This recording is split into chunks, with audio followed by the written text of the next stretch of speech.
Rand Paul is actually a doctor, but he's also a libertarian senator for Kentucky.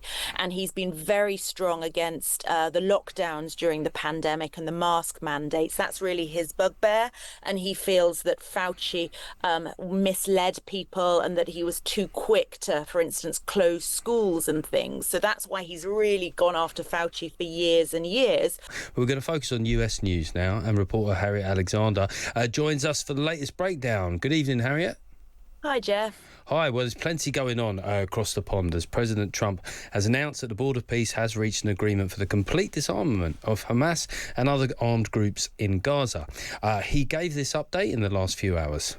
We do have an understanding with Israel. Israel is very happy about it. Israel helped us with it. And they've been very good. They've been very good about it. Most people said that would be a deal that would be undoable. Now, will it go through its ups and downs? It's a very complex situation over there. The people are very complex and difficult. Many cases wonderful, in many cases not so wonderful. But that will be it's a great breakthrough. Nobody thought that would be possible. I mean, Harriet, it's true, nobody ever thought it would be possible. But when Trump says things like Israel are totally on board with that, is that an absolutely fair reflection of what the Israeli government are thinking?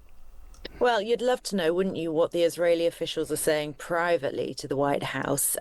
Publicly, they are not saying much. At least Netanyahu's office is not saying much. They haven't commented on this at all.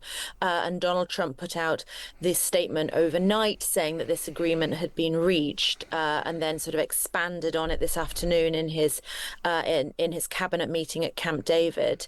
But although Netanyahu hasn't said anything about it, a US official has been briefing saying that Israel is basically skeptical that Hamas is going to be able to do this, able to or willing to.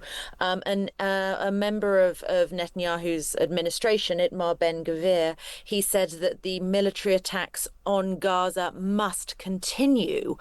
So that doesn't really sound like Israel is, quote, very happy about it. What do you think of the decision of Hamas? Because a lot of people, the idea of Hamas disarming would be an oxymoron in itself, you know, and they're so embedded in that area. Is there an element of politicking on their part because that they know that the terms as they are presented by Trump ultimately won't be acceptable to Israel, so they can seem like they've been the amenable ones in this situation? Yeah, and actually, Geoff, already we're beginning to see that sort of fracture a little bit in the minutiae of the wording in this. In that Hamas has said that they're actually just going to put the weapons into storage, that they will be, cared for by somebody else, rather than sort of completely getting rid of them. I mean, you're reminded a little bit, aren't you, of the agreement that the US made with Iran when they just didn't have the fine print buttoned down. And so it enabled Iran to interpret it in one way and the US to interpret it in a complete different direction. So, you'd like to think that there's a lot of experienced people on that Board of Peace. You'd like to think that they would be able to really pin this down, but we don't know yet whether that's been done. And they've got 2 weeks now to come up with a timeline for this all to happen. So, I mean, everyone wants it to happen. Everyone wants this to be resolved successfully, because since the ceasefire in October, the strikes on Gaza have continued, and 1,200 people have been killed in Gaza since October. So it's continuing, and people want this to end, but we're not sure yet whether this is going to be the answer. And what line do the Democrats take on this? Because on the one hand, they will have their own questions, certainly given how things have transpired with Iran, about how reliable it is when Trump said he's reached an agreement. But on the other hand, they'll be aware that there is a global, let alone US, appetite for just some good news. How are they responding to this announcement? Yeah, I mean, they want this to happen, but also they're very aware of the fact that the war in the Middle East has been incredibly unpopular. They know that Israel is very unpopular. Poll after poll is now putting support for Netanyahu and the Israeli government underwater, and that's a really big break. Even the Democrats are saying that they are not going to give Israel a blank check. So you can imagine that Democrats are feeling that they have a bit of a leeway, really, to pressure Israel to try and accept this, to try and move forwards on this, and to get some sort of agreement for the people of Gaza. Okay, we're going to move on to Anthony Fauci. He's made an incredible appearance. Of course, Anthony Fauci, as a lot of you remember, was the COVID czar who oversaw the US response. He has appeared in front of a committee hearing and refused to give a single answer to any question during that hearing, instead deciding to plead the fifth. The committee chairman, Republican Senator Rand Paul, was hoping to ask questions of Fauci over his decisions during the COVID pandemic. But Fauci, as you'll hear, had other ideas. What day of the week is it today? On the advice of counsel, I respectfully decline to answer based upon my rights under the Fifth Amendment to the Constitution. What color tie are you wearing? On the advice of counsel, I respectfully decline to answer based upon my rights under the Fifth Amendment to the Constitution. What color's the carpet in front of you? On the advice of counsel, I respectfully decline to answer based upon my rights under the Fifth Amendment to the Constitution. So I've got follow-up questions, Harriet. I hope you're not going to quote the fifth, otherwise this could be a very one-sided chat here. But, I mean, what did you make of his appearance? Because on the one side, you know, there is this kind of, you know, MAGA-adjacent pushback on what's seen to be expertise in the States. But there are legitimate criticisms of Fauci, and some of those were borne out by the release of aspects of his diary. Do you think he's done himself any favours with this appearance and refusing to answer simple questions like that? I mean, I think legally he had little choice, because he expected that they were looking for ways to prosecute him, for misleading Congress. That's what they're after, and that's what Rand Paul has been after all along. So Rand Paul is actually a doctor, but he's also a libertarian senator for Kentucky, and he's been very strong against the lockdowns during the pandemic and the mask mandates. That's really his bugbear.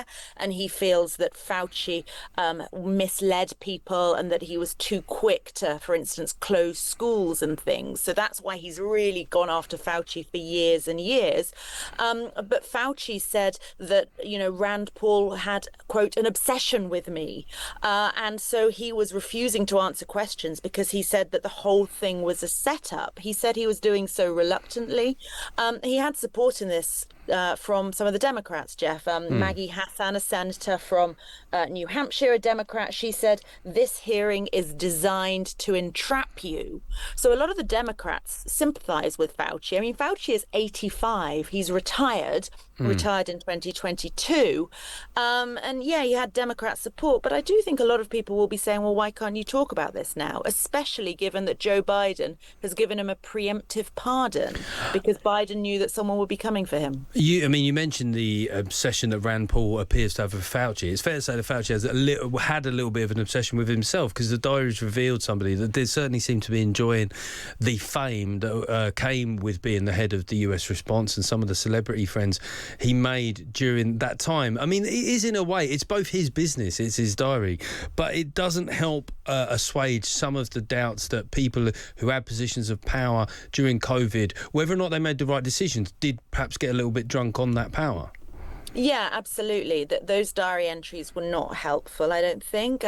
Neither was the fact that, for instance, he was sort of posing in glossy magazines, which is, you know, sort of slightly strange for someone of his age and his position. But I think at the same time, Geoff, you know, he has been the leader of the National Institutes of Health for over 40 years and was really influential in bringing about an end to the AIDS crisis. He worked on Ebola. He's been, you know, a real sort of stalwart of the American medical establishment. He's advised 7 presidents, and yet it's been incredibly antagonistic with Donald Trump, because a lot of people within his administration feel that they know better, Rand Paul among them. And so Rand Paul has made this very personal, and Fauci became a bit of a folk hero, I think it's safe to say, because he stood up to them, and this is sort of the continuation of that drama. I mean, Senator Paul has now called for Fauci to be held in contempt of Congress. Is that a realistic objective for him? I mean, there is a drama, kind of Real Housewives of the Congress element of this, because there is this visceral hatred between them. do you think it would go as far as him being able to successfully prosecute it on those terms? I mean, he could do, yeah. There's going to be a vote held on this next week. And, as I said, it's very personal between these two men. And it's split very much along partisan lines, with the real sort of MAGA warriors very much against Fauci, and the Democrats really backing him up and saying that his track record speaks for itself. So it will be really interesting to see. I mean, I think there is a legitimate debate to be had about the origins of COVID. Fauci has spoken about that before. He said he's open to all ideas, but for now he does believe that it was natural rather than a lab leak, rather than something that escaped from a lab. And the problem, Geoff, is that there's suggestions that Fauci's institute was giving grants to fund some of this research from which potentially COVID escaped from these Chinese labs. So that's really at the heart of it. Okay, well, the drama continues there. Now, just a little bit quick, a mini quiz for everybody listening. Do you recognise this tune? The Joe Rogan Experience. Yes, I mean, you might, because it's got his name in it. And that is, of course, the intro to the Joe Rogan Experience podcast right there. And Forbes magazine has revealed its list of the 20 highest paid podcast stars of 2026. I looked in there. I've got a podcast. I don't think I'm quite at Rogan levels, I'll be honest. Rogan took the top spot after earning an estimated $82 million this year. $82 million for a podcast. Incredible. Other top earners include true crime host Ashley Flowers, self-help guru Mel Robbins, and the Kelsey brothers, reflecting this massive multi-million-dollar deals that have been happening across the expanding podcasting industry. That was all very hard for me to read, Harriet. My podcast is a good mid-table podcast, but those numbers are absolutely astonishing. I mean, how does Joe Rogan's income compare to other kind of top US stars, athletes, film stars, those kind of people? It's amazing, isn't it? I agree, Geoff. I was completely staggered by these sums. I mean, you thought, yeah, they're doing pretty nicely for themselves, but $82 million, that's a huge amount of money. So, the top news anchors in the US do get paid really well. The sort of Sean Hannitys of this world, they are doing very nicely. But Rogan's salary dwarfs them. I mean, someone like sort of an Anderson Cooper of CNN, he would be making a fraction of that, less than half, well less than half. And, I think it shows the power of them, that even people like the Kelsey brothers, they were making $35 million. The highest ranked woman on that list was the actress and comedian Amy Poehler. She made $24 million. The sums are just absolutely astronomical. And I was really taken aback that there is that much money in podcasting. But money and influence. I mean, we all know that Rogan's podcast, in terms of, I don't say platforming, because, it was offered to Kamala Harris to be on the show as well, but having Donald Trump on the show, how many Americans do you think get their information and their news from podcasts these days? A lot, absolutely. They're very, very influential. So absolutely, you have the political types like Joe Rogan. Interestingly, he's someone who is sure he's a Republican leaning, but he's someone who is quite independent minded, really, and he's been quite critical recently of Donald Trump, particularly in relation to the Iran war. So people like him for that. They feel that he's sort of his own man. And then you have the self-help people. You mentioned Mel Robbins, who's got the sort of let them theory that she talks about. There's someone called Talk to me about the let them theory. I love these theories. There's so many these days. What is that? Oh, yeah, so this is a theory that basically you can't change someone else's behavior, that you have to just let them do it. If someone is being difficult, just let them. If your boss is a pain, just let them. It's that you can't actually control someone else's way of behaving. And she's made that into a $35 million a year empire. So fair. Look, let her. That's what I say. Fair play to her. Harriet Alexander, that was fascinating. Thank you very much for joining us.